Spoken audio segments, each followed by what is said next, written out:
첫째 날부터 셋째 날까지 하나님께서는 빛과 어둠을 나누시고 땅과 바다를 나누십니다. 하나님께서 나누신 이 둘은 결코 섞여서는 안 됩니다. 왜냐하면 죄와 사망의 권세를 상징하는 어둠과 바다는 하나님의 손에 의해서 제거될 것이기 때문입니다. 제거될 것과 섞이면 똑같이 제거 대상이 됩니다. 그래서 어둠과 바다와 빛이 섞여서는 안 된다. 땅이 섞여서는 안 된다. 바다가 땅과 섞이면 어떻게 되죠? 땅의 모든 생물들이 다 죽게 됩니다. 그래서 결코 섞여서는 안 된다. 그런데 한 가지 의문이 생깁니다. 절대로 섞여서는 안 된다고 하는 이 둘을 왜 우리 역사 가운데 함께 있도록 하시는가? 이유는 그것을 통해 하나님께서 우리에게 말씀하시고자 하는 게 있어서입니다. 태초에, 즉 시간의 역사가 시작될 때 지구는 깊은 바다로 둘러싸여 있었고, 그리고 그 상태는 그저 혼돈과 허무와 어둠이었습니다. 무질서 자체였습니다. 하나님께서 이렇게 혼돈과 허무, 어둠으로 세상을 시작하신 이유는 혼돈을 질서로, 허무를 풍성한 채움으로, 어둠을 충만한 빛으로 바꾸어 가시는 전적인 하나님의 은혜를 드러내기 위함입니다. 그래서 하나님의 자녀에게 가르쳐주기 위함입니다. 세상을 만드시기 전에 택정하신 우리에게 하나님의 자녀의 삶이 어떻게 이 땅에서 예수 그리스도 안에서 진행되고 있는지를 보여주기 위함입니다. 하나님의 우리 자녀를 향한 뜻은 어둠이 아니라 빛에 있고, 무질서가 아니라 질서에 있고, 허무가 아니라 만족함에 있다는 것을 우리에게 가르쳐 주시기 위함입니다. 그래서 구원이란 이러한 과정처럼 예수님의 십자가와 부활을 믿는 그 믿음 안에서 예수님으로 내 존재가 채워지면서 죄 안에 갇힌 내가 죽고 예수님으로 살게 되는, 예수님으로 충만하게 그 생명이 채워져서 영원히 살게 되는 결과이자 과정이라는 것을 보여주기 위하여 무질서로 시작하여 질서를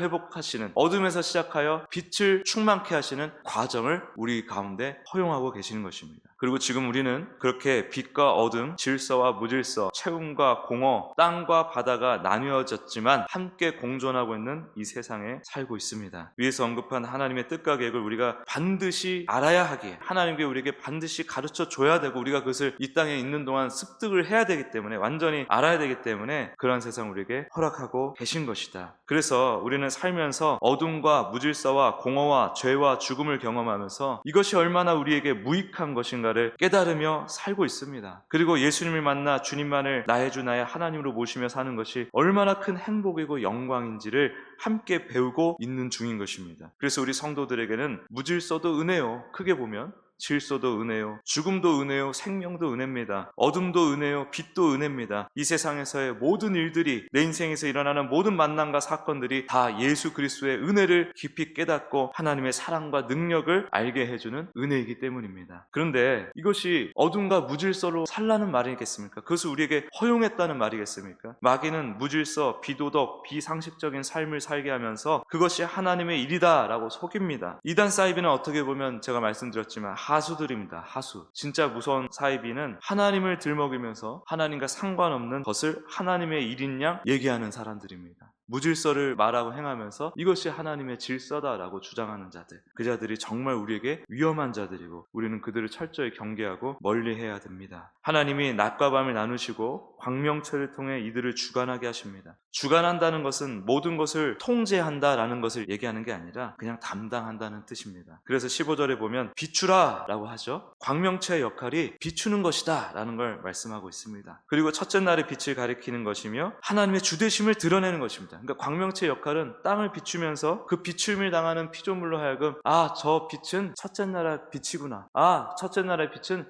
예수 그리스도구나. 그래서 그 네 번째 광명체를 통해서 우리는 이 세상을 주관하시는 예수님을 감지하게 되는 것이죠. 그런데 밤도 비추게 하시죠. 이 캄캄하고 어두운 세상에서 함께 하시는 하나님을 우리에게 말씀하고 있는 것입니다. 밤에 달빛과 별빛이 없다고 한번 생각해 보십시오. 우리는 살 수가 없습니다. 어둠 속에서 죽을 뿐입니다. 지금은 문명이 발달을 해가지고 칠흑 같은 어둠이라는 것을 우리가 상상하기 어렵지만은, 어둠 속에서 달빛과 별빛이, 그 전등 불빛 이런 것들이 없다고 생각해 보십시오. 우리가 무엇을 할 수가 있습니까? 아무것도 보이지가 않고 나 자신도 보이지 않는 그 상황 속에서 할 수 있는 건 아무것도 없는 것입니다. 그 어둠 속에서 누군가 나를 해치는 존재가 나타난다 그러면 우리는 속절없이 당할 수밖에 없는 것이죠. 하나님의 은혜가 없이 어떻게 이 캄캄한 어둠을 살아갑니까? 캄캄한 이 어둠 같은, 밤 같은 인생을 살아갑니까? 예수 그리스도를 통하여 하나님의 은혜가 우리에게 임하였기 때문에, 주님의 빛이 내 인생의 낮과 밤을 끊임없이 비추어주고 있기 때문에 이 캄캄한 인생을 우리가 살아갈 수 있는 것입니다. 그리고 하나님 나라에 이르게 되는 것이죠.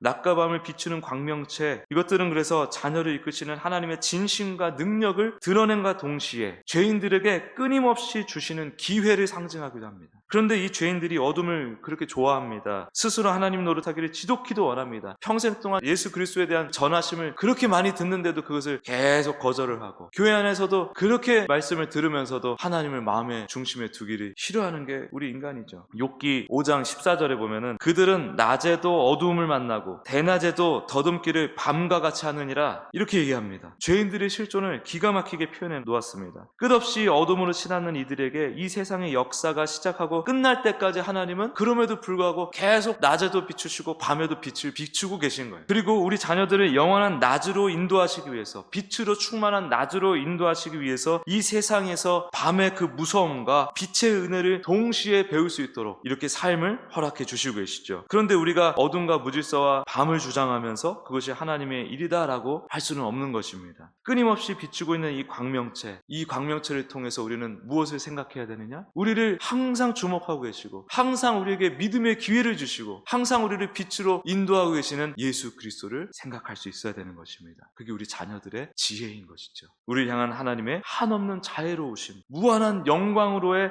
인도의 내심, 그것을 생각하며 살아가는 우리 모두가 되기를 원합니다. 햇빛이 정말 끝이 없이 비쳐요. 밤에 안 보이지만 빛이 달을 통해서 또 우리에게 옵니다. 그 빛이 하나님의 우리를 향한 그 집요한 무한한 그 성실하심을 보여주고 있는 것입니다. 신실하시게 하나님의 그 사랑의 진심과 구원의 능력을 우리에게 계속 나타내고 계시는, 자연 만물을 통해서 말씀하고 계시는 하나님, 그 하나님의 의지를 우리가 알아들이고 반응하는 것이 우리의 역할인 것입니다. 그래서 오늘도 끊임없이 우리를 비추고 계신 그 빛을 바라보면서 예수 그리스도를 온전히 생각하며 우리를 향한 그 하나님의 놀라운 사랑을 체감하고 누리는 복된 하루 보내시길 예수 그리스도의 이름으로 축복합니다.